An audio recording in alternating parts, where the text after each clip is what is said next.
V'yomer Moav el Ziknei Midyan. Moav said to the Ziknei Midyan, Ato yilachu hakol es kol sheyosenu.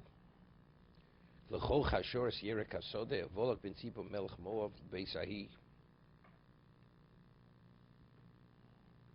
So Rashi says, Balak himself was what? Was a Midianite.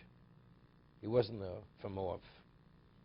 Rashi beis ahi lo hiroi lemalchus minesichei Midian hoyo.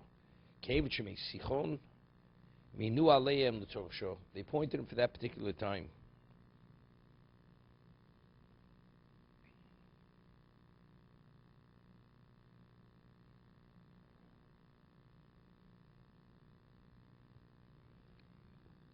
It's interesting from the Sipurno, the way he learns, because we'll see in a moment.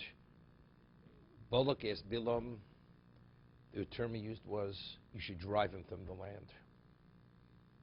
So, meaning Balak didn't want they should be destroyed. Just remove them from me. They're a threat to us. When Bilam said to HaKadosh Baruch Hu what he was commissioned for, to destroy them from the world. So Rashi says later, what the Sipurno says later, you see that Bilam's sinah, hate for the Jews, was even more than Balak, even though he wasn't the person involved there. But if you take a look in the Medrash seems to be, says there was never a personal hate for Klal Yisrael like Balak. Why? Because he says in the past, you engage in war, you have casualties. And what do you do with the captives? You enslave them. He says, Balak wanted a level of destruction that there's no remnant, there's no trace. Because Bilam's, if his curse would have been effective, there wouldn't have been a Klal Yisrael. There would have been no remnant of Klal Yisrael. So there's no one who hated Klal Yisrael such a sin of the way Balak hated. Because what he resorted to, it was the worst. In the history, there was never such a level of destruction as Bilam, if Bilam would have succeeded in his curse. V'yishlach ma'alochim el Bilam ben Bor, asher al Nor Eretz b'nei Amo likrolo Psora. Yishlach ma'alochim el Bilam ben Bor Psora, asher al Nor Eretz b'nei Amo likro Lemor.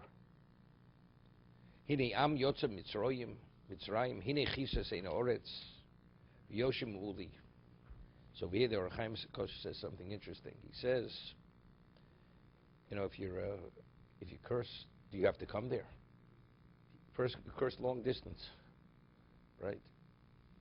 He sent agents to call him to come. And call him to come. What he says? The people, they left Egypt. Now, who originally was the one who devised power to enslave the Klal Yisrael? Bilam, he was one of the advisors. And then, it's a Gemara in Sanhedrin. It's a Gemara in Sanhedrin also. It's a Medrash both, but it's Gemara in Chelik. So the Gemara says that when he gave the advice to enslave the Jews, he says, but they're going to escape. So he cast a spell around Egypt that an Eved cannot be Bareich. No Jew could leave Egypt. Or an Eved cannot escape. Impossible. It's like an invisible wall. You cannot penetrate that wall. Okay? So he gave Pharaoh a guarantee. Also, he gave the Eitzah to enslave them, to minimize their number.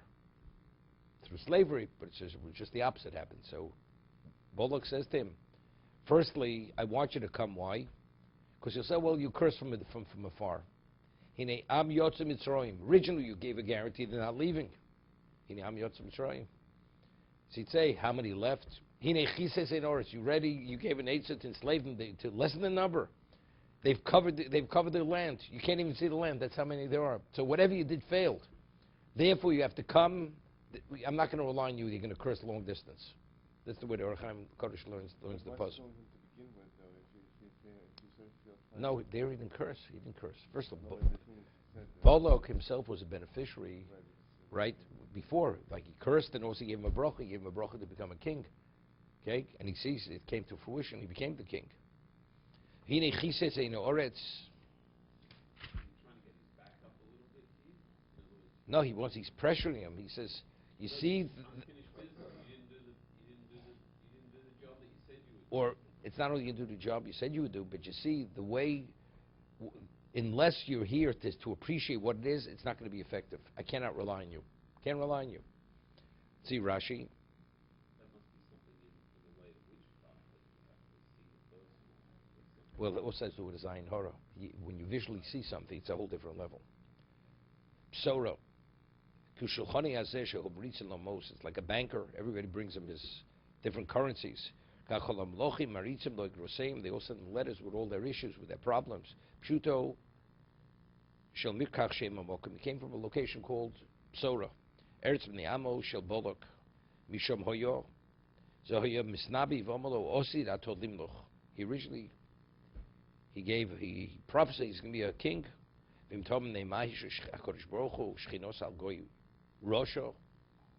What relevance? You have to meet criteria to be a Navi. Why was he allow his Shechina to come upon him? If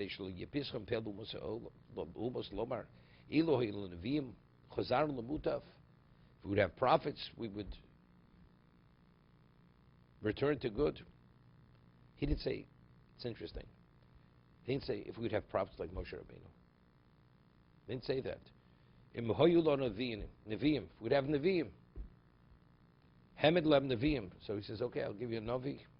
They breached all the fences of the world.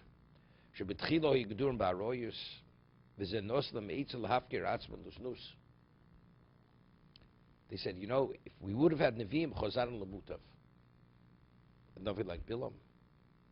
So I always said something based on Gemara Zvachim, but I was just thinking differently. What I always used to say was, what was the value of Bilam? At Kabbalah Satorah, the Umas Olam came to Bilam and said, Hashem's destroying the world. So he says, it's not possible. Hashem made a bris with existence, took an oath. He's not.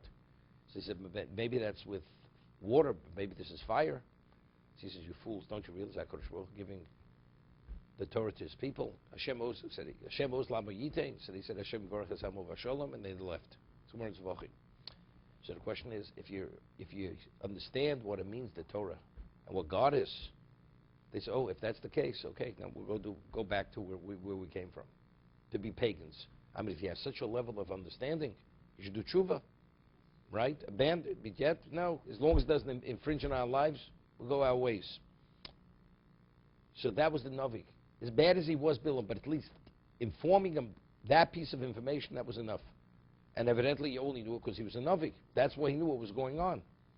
So he fulfilled his tafkid at that moment. Okay? That's what I always said, to say pshat. But I think the pshat, ilu hoylu neviim, one of the 13 Yud what's his name?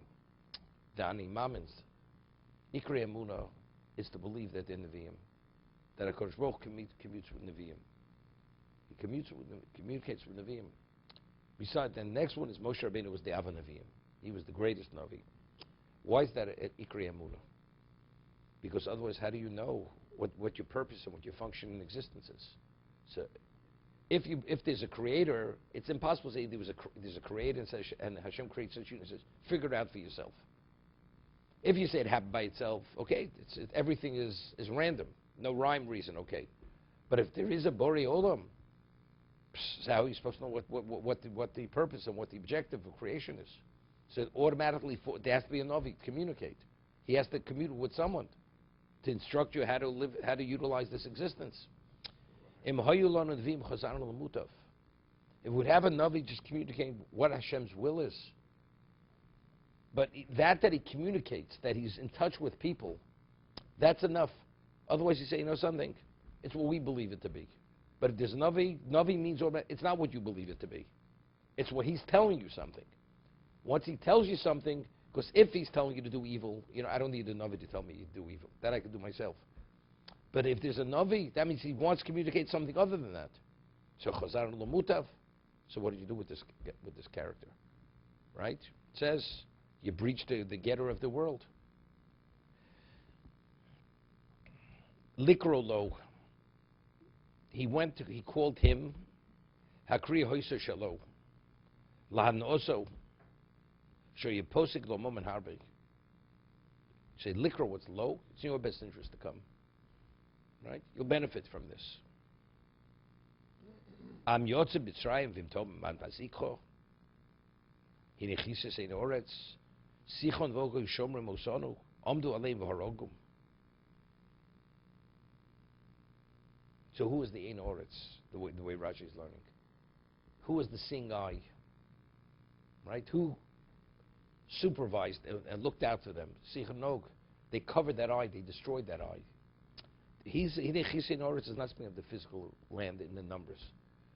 The Ein Oretz originally was who looked out the watchtowers that was Sichon and Og. But now they took that eye out. So now we're vulnerable. Because they watched over it. They were the Shomrim. Right? You Shomrim Osanu. That's the eye.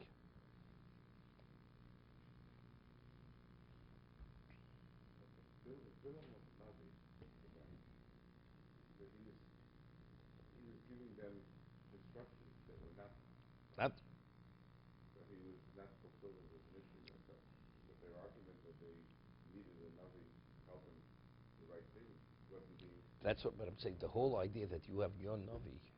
That means Hashem wants to communicate. If He tells you do evil, right? That means He's telling you do what you want to do. You don't need a Navi to tell you do what you want to do. Right? That's what but that you have your Navi, that means there's a line of communication. That means there is. So if there's a line of communication, that tells us to do something positive, not do something negative.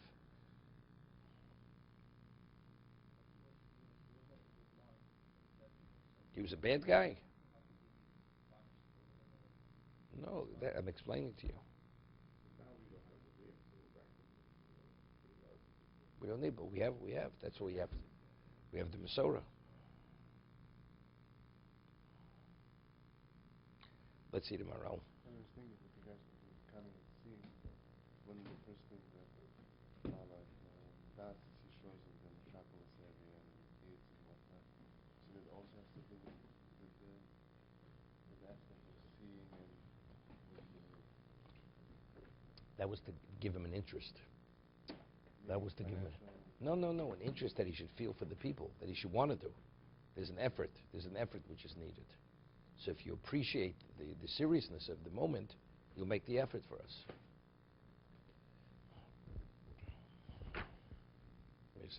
You texted Josh?